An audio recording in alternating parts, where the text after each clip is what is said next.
అడుగుతాడని విడిచిపెట్టేశాడు. విడిచిపెట్టేసి రాజ్యాన్ని నిలుకున్నాడు. నీలాగే ఓడిపోయాడయో ఈ ధర్మరాజా.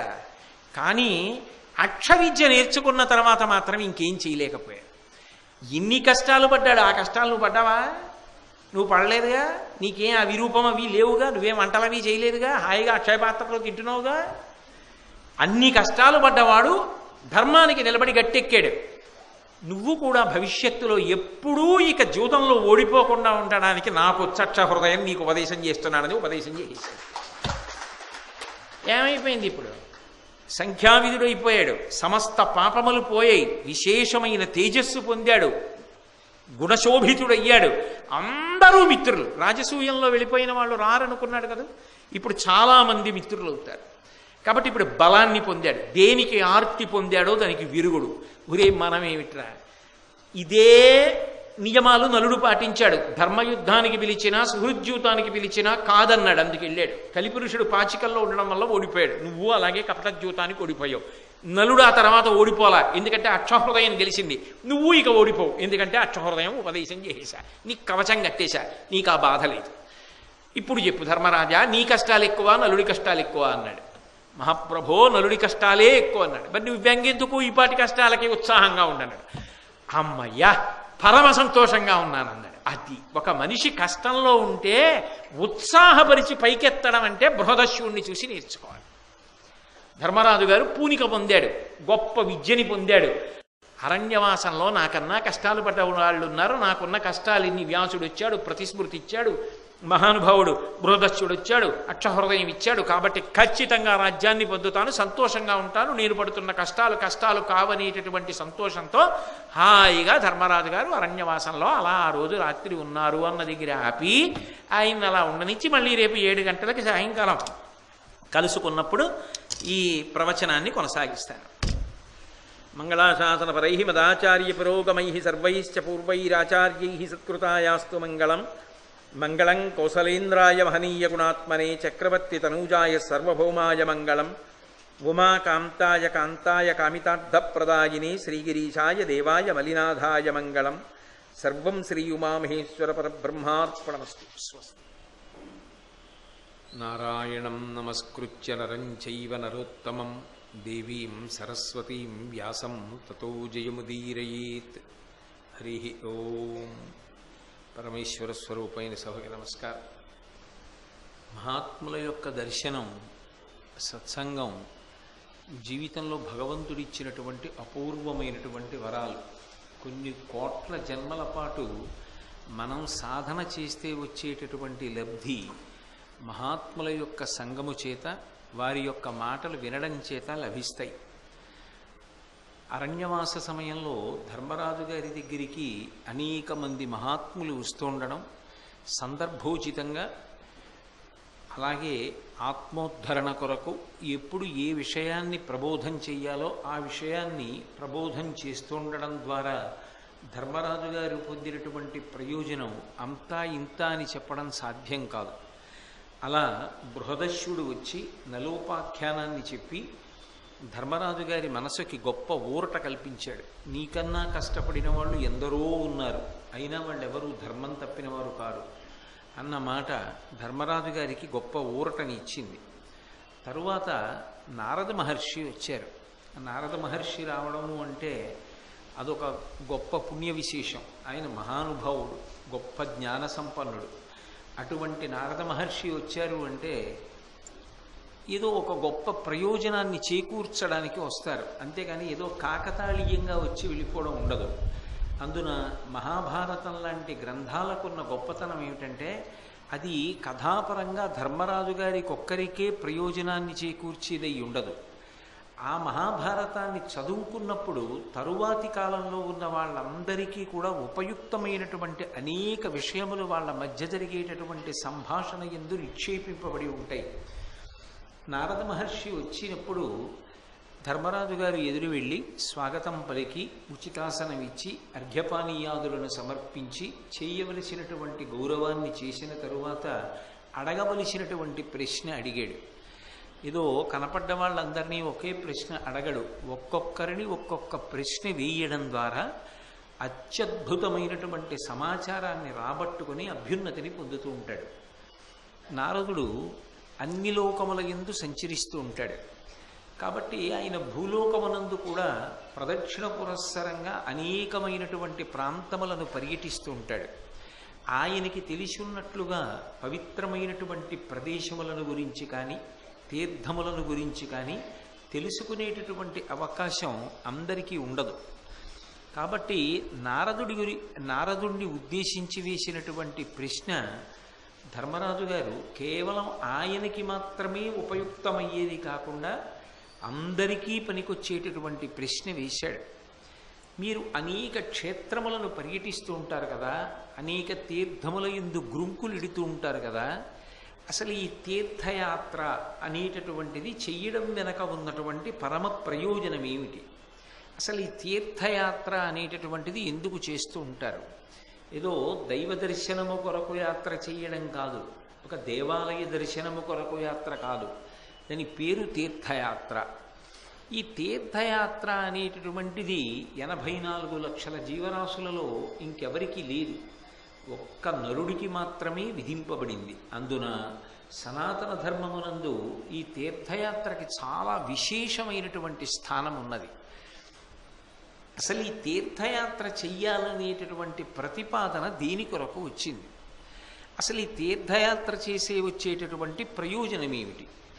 దానితో పాటుగా మీరు ఈ మధ్య కాలంలో ఏ ఏ తీర్థములను సేవించారో, ఏ ఏ క్షేత్రములను దర్శించారో వాటికి సంబంధించినటువంటి వివరములు నాకు తెలియచేయండి అని అడిగాడు. ఎందుకలా అడుగుతారు అంటే, లోకంలో ఒక గొప్ప ప్రయోజనాన్ని పెద్దలు చెప్తూ ఉంటారు. ఎవరైనా తీర్థయాత్ర చేసి వచ్చారనుకోండి, మనం ఆ తీర్థయాత్ర చేయకపోయినా కనీసం తీర్థయాత్ర బాగా జరిగిందా, ఏమేం చూశారు అని అడగాలి. అడిగితే కనీసం సంక్షిప్తంగానైనా వారు తీర్థయాత్రలో ఎక్కడెక్కడికి వెళ్ళొచ్చారో, ఏ ప్రదేశాలు చూశారో చెప్పినప్పుడు వాటిని విన్నటువంటి కారణం చేత మనకి అటువంటి మహాక్షేత్రముల యొక్క పేర్లు గొప్ప ఫలితాన్ని కట్టపెడతాయి. అవి వినడం చాలు, ఆ పేర్లు వినడమే అంత ప్రయోజనకరం. ఇక ఒకరు తీర్థయాత్ర చేసినప్పుడు వాళ్ళు పొందినటువంటి అనుభూతి, వాళ్ళు చూసినటువంటి ప్రదేశాలు, వాటి గురించి విన్నప్పుడు అందులో కొంత భాగాన్ని, అందులో కొంత పుణ్యాన్ని ఆర్తి చేత యువతలవాడు సముపార్జన చేసుకుంటాడు. అలాగనే అవతల వారికి తరిగిపోయేది ఉండదు.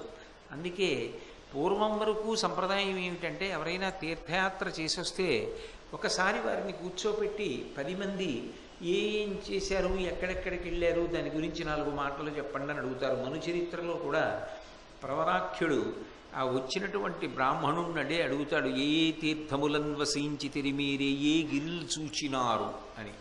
ఎక్కడెక్కడికి వెళ్ళారు చెప్పండి అని అడిగి ఆ పాదలేపనాన్ని పాదానికి రాసుకుని తాను కూడా వెళ్ళాలి అని ప్రయత్నం చేసి, ఆ తర్వాత ఆయన పొందినటువంటి అనేకానేకమైనటువంటి కష్టసుఖములలోంచి ఉత్పన్నమైనదే మనుచరిత్ర.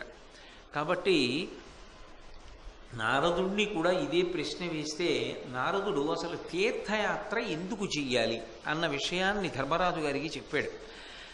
ఇది చాలా విశేషం. ఎందుచేత అంటే, ఒక సారవంతమైనటువంటి ప్రశ్న అడగగలిగినటువంటి వాడు ఉండాలి. అటువంటి సారవంతమైన ప్రశ్న అడిగినప్పుడు వినడానికి ఈయన అధికారి అన్న భావనతో దాని మీద ప్రభుత్వం ఉన్నవాడు, దాని మీద ప్రభుత్వము అంటే ఆ విషయాన్ని వివరించగలిగినటువంటి నేర్పరితనము, దానికి సంబంధించినటువంటి సమగ్ర జ్ఞానము కలిగినటువంటి వ్యక్తి పరమకారుణ్యంతో దాన్ని వివరించాలి.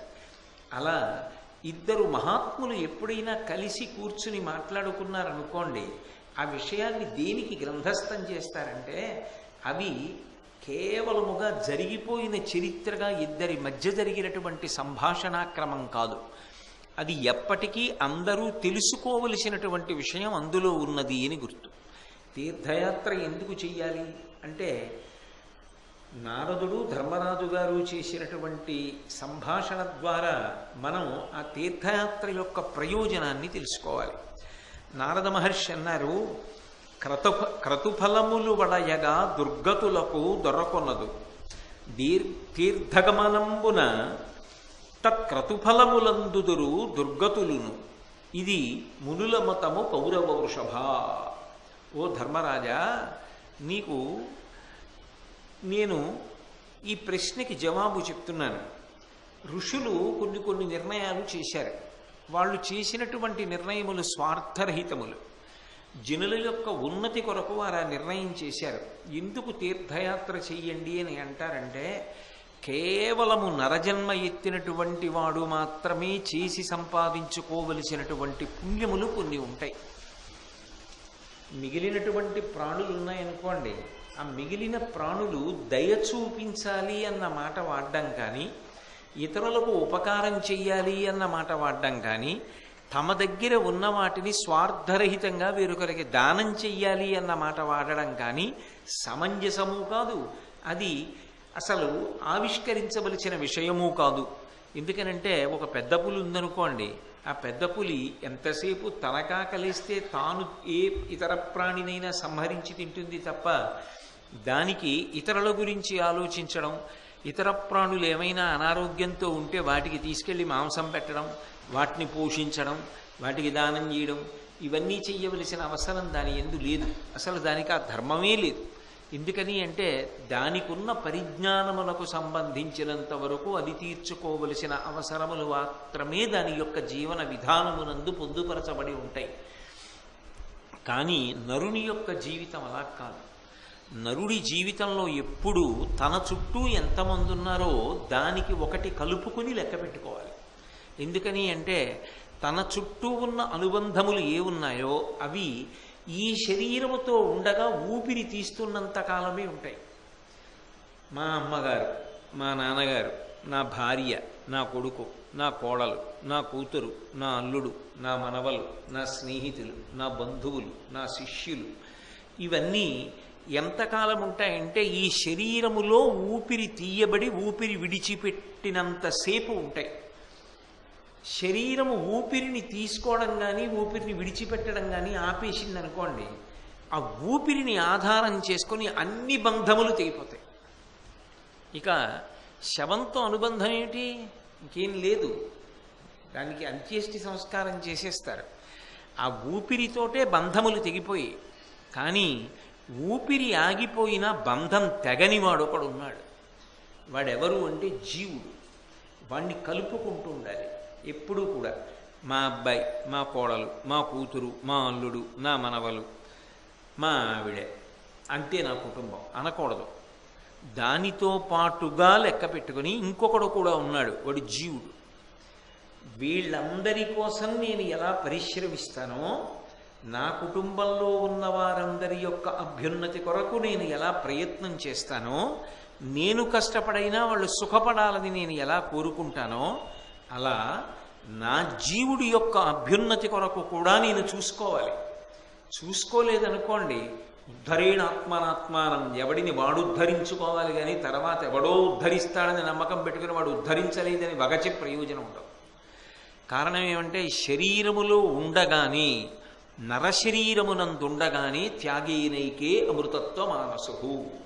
నువ్వు నీ చేత్తో నీకున్న దాంట్లో ఇతరులకు ఏం పెట్టావో అది జీవుడి వెంట వస్తుంది పుణ్యంగా. నువ్వు ఈ శరీరంతో చేసిన ఉపకారములు ఏ ఉన్నాయో, ఈ శరీరంతో దేవాలయానికి చేసిన ప్రదక్షిణం, ఈ శరీరంతో గోశాలకి చేసిన సేవ, ఈ శరీరంతో ఒక దీనుడికి చేసినటువంటి సేవ, ఈ శరీరంతో ఆకలిగొన్నవాడికి పెట్టిన అన్నం, ఈ శరీరంతో చలివేంద్రంలో నిలబడి దాహంతో ఉన్నవాడికి ఇచ్చిన మంచినీళ్ళు, ఇవే ఉన్నాయో అవి జీవుడి వెంట వస్తాయి. వాణ్ణి లెక్కలో పెట్టుకోకుండా మిగిలిన వాళ్ళందరినీ లెక్కలో పెట్టుకుని కేవలము వాళ్ళ కొరకే అని చేసి ఉంచుకుంటే పతనమైపోయేవాడు ఎవరంటే జీవుడు పతనమైపోతాడు.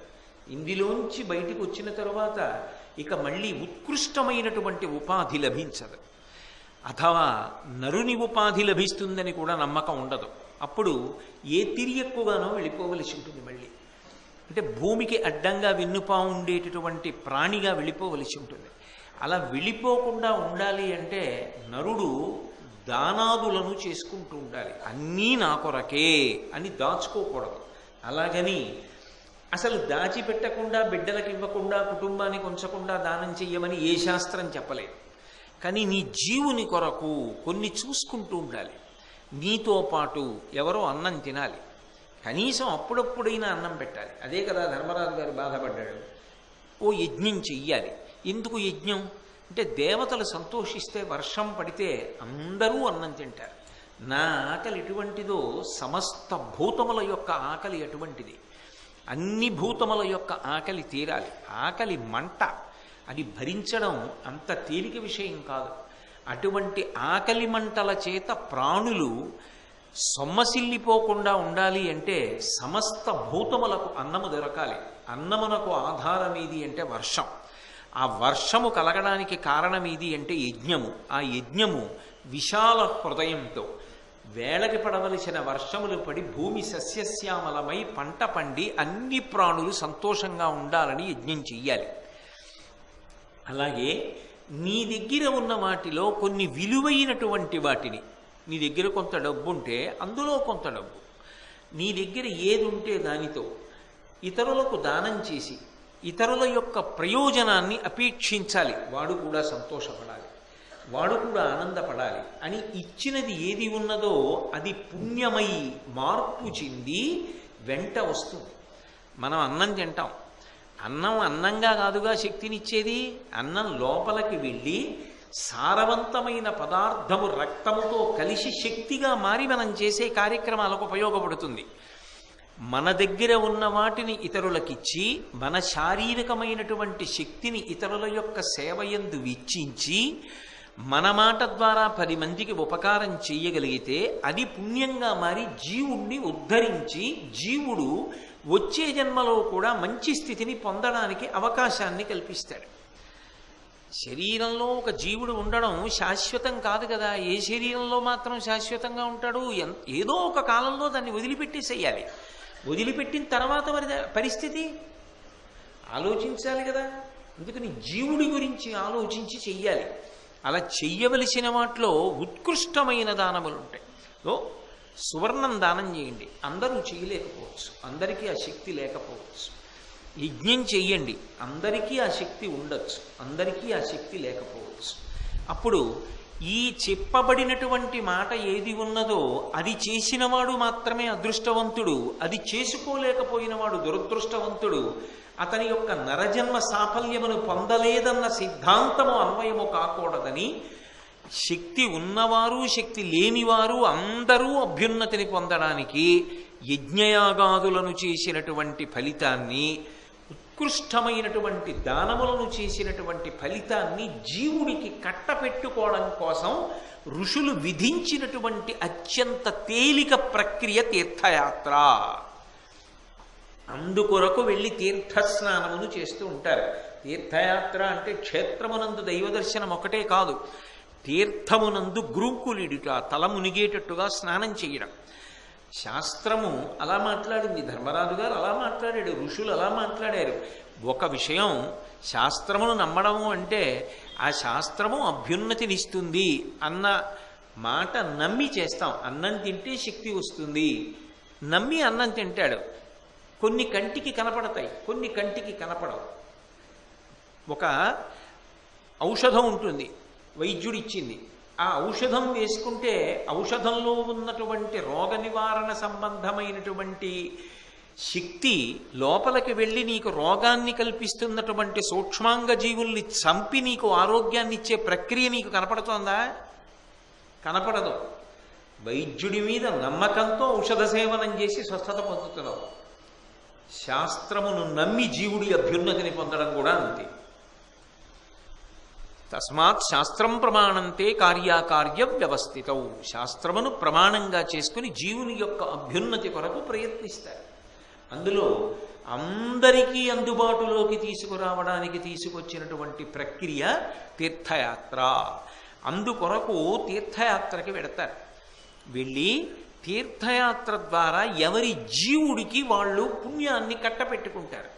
కట్టపెట్టుకుని నరజన్మలోకి వచ్చినందుకు జీవుడికి చేసుకోవలసిన ఉపకారం చేసుకోకపోతే తాను పాడైపోతాడు. కాబట్టి అలా చేసుకుంటున్నాడు. కాబట్టి ధర్మరాజా, క్రతుఫలములు వడయగ దుర్గతులకు దొరకొనదు. అందరూ యజ్ఞం చేయండి యజ్ఞం చేయండి అంటే అందరు ఎక్కడ చేయగలరు? అందరికీ అది సాధ్యం కావచ్చు, కాకపోవచ్చు. అందరి దగ్గర అంత డబ్బు ఉండొచ్చు, ఉండకపోవచ్చు. అందరికీ విధి విధానాలు తెలియచ్చు, తెలియకపోవచ్చు.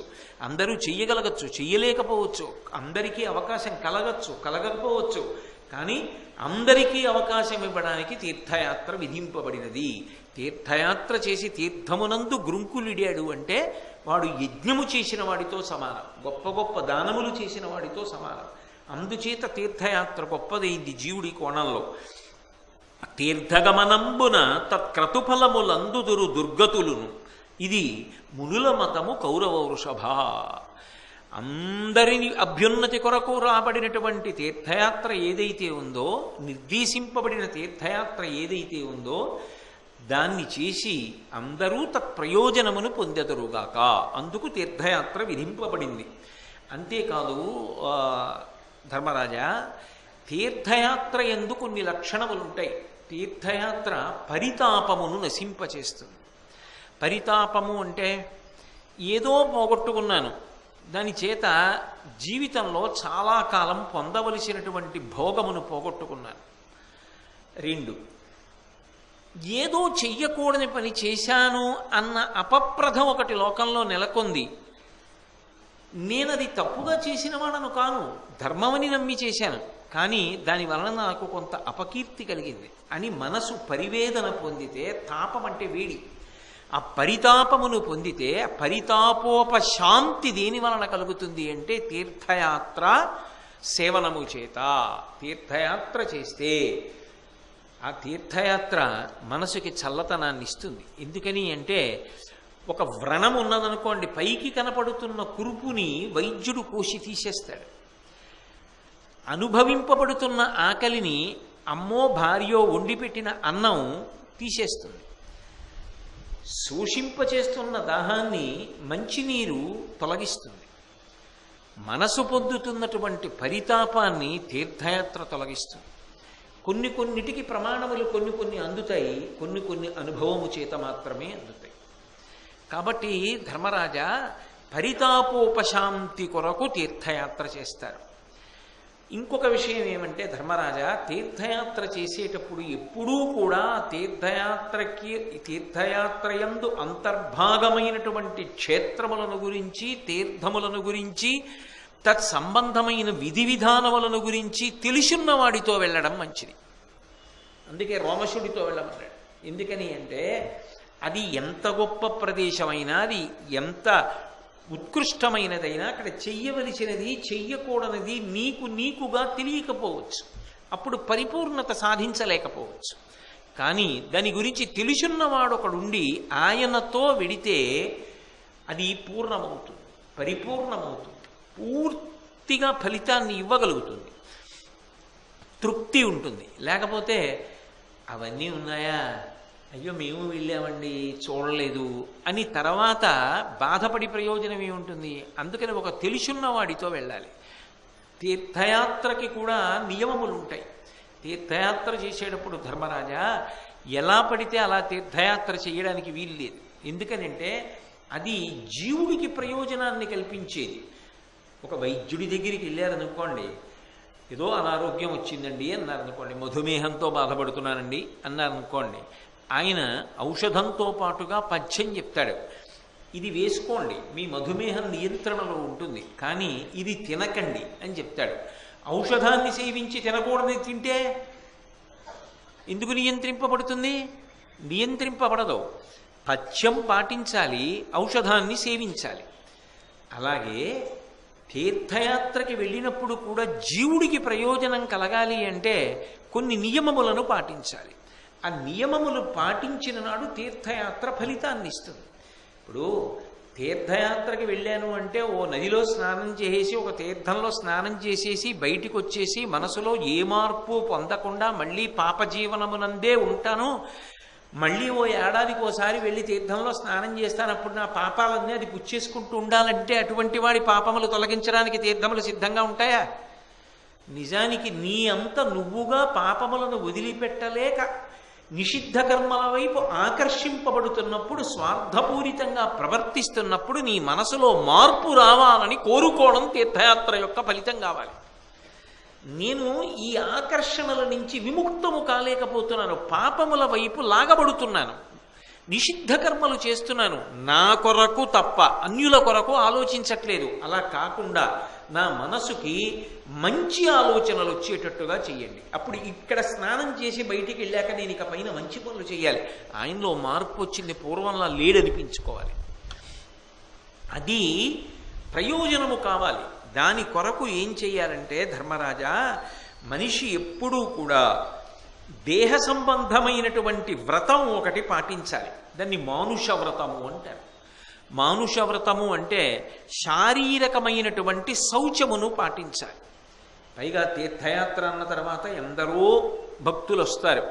మన వలన వారికి ఇబ్బందులు కలగకుండా ఉండాలి అంటే ముందు మనం ఏ విధమైనటువంటి రుగ్మతలను, మనం ఏ విధమైనటువంటి దేహ సంబంధమైన ఇబ్బందిని, రోగకారకమైన విషయాల్ని అక్కడికి తీసుకెళ్లకుండా ఉండాలి. కాబట్టి శరీరాన్ని శుభ్రంగా ఉంచుకోవాలి. అంటే స్నానం చేసి ఉండాలి, శౌచంతో ఉండాలి, ఓ ఉతికిన బట్ట కట్టుకోవాలి. ఏదో పట్టుబట్టలు చీనాంబరములు కట్టుకోమని చెప్పలేదు. నీకున్న వాటిలోనే ఉతికి ఆరవేసినటువంటి బట్ట కట్టుకోవాలి. శరీరాన్ని ఎప్పుడూ కూడా ఒక ఉపకరణముగా భావన చెయ్యాలి. ఒక ప్రయోజనాన్ని పొందడానికి ఒక ఉపకరణాన్ని వాడతాం. ఇప్పుడు నేను ఈ ప్రవచనం చేస్తున్నప్పుడు మీ అందరికీ గట్టిగా వినపడడానికి వీటిని సాధనాలుగా తీసుకున్నాను. అలాగే విషయం చదివేటప్పుడు ఈ కళ్ళజోడు నాకు సాధనం, కళ్ళు కనపడడానికి. జీవుడు అభ్యున్నతిని పొందడానికి ఈ శరీరము సాధనం. ఈ శరీరము కష్టపడి తీరుతుంది తీర్థయాత్రలో. ఇది ఏ కష్టం పడకూడదని మొదట నియమం పెట్టుకోకూడదు. తీర్థయాత్రకు వెళ్ళినప్పుడు మా ఇంట్లో ఎలా ఉంటుందో అంతకన్నా చాలా బాగుండాలండి. అక్కడ కూడా నాకు చల్లటి గదులు ఉండాలి, అక్కడ కూడా నాకు రకరకాలైనటువంటి ఆహారాలు లభించాలి. అక్కడికి వెళ్ళినా కూడా నేను చిత్ర విచిత్రమైన వేషాలు కడతాను. అక్కడికి వెళ్ళినా కూడా 4 అడుగులు కూడా నడవను. అక్కడికి వెళ్ళినా కూడా నా పేరు ముందు 3 అక్షరాలు 4 అక్షరాలతో ప్రత్యేక ప్రవేశాలు కావాలి. ఇటువంటి కోరికలు ఉండకూడదు. శరీరమును పణముగా పెట్టాలి, దీన్ని ఉపకరణముగా చూసుకోవాలి. దీని ద్వారా నేను సుమా ఫలితాన్ని పొందాలి. ఇంతమంది భక్తులతో కలిసి 1 గంట నించోవడం నీ అదృష్టంగా భావన చేయగలగాలి. అవసరమైతే ప్రసాదం సాత్వికమైంది దొరికినప్పుడు రుచితో సంబంధం లేకుండా దానితో కడుపు నింపుకోవాలి. అయితే శుచిగా లేని పదార్థమును తినమని ఎవరూ చెప్పలేదు లోకంలో. శుచిగా ఉన్న పదార్థమును తినాలి. కానీ అందులో రుచులు, ఇందులో ఇంకా ఇదేస్తే బాగుండేదండి అదేస్తే బాగుండేదండి కాదు. సాత్విక పదార్థముతో కడుపు నింపుకున్నావా? ఈ శరీరము నాకు సహకరిస్తోంది కాబట్టి జీవుడికి అభ్యున్నతి కలుగుతోంది. లోపల ఉన్న జీవుడు ప్రయోజనం పొందాలంటే శరీరము గురుకులిడాల ఓ తీర్థంలో మునగాలి. కాబట్టి దీని ద్వారానే నేను సాధించాలి.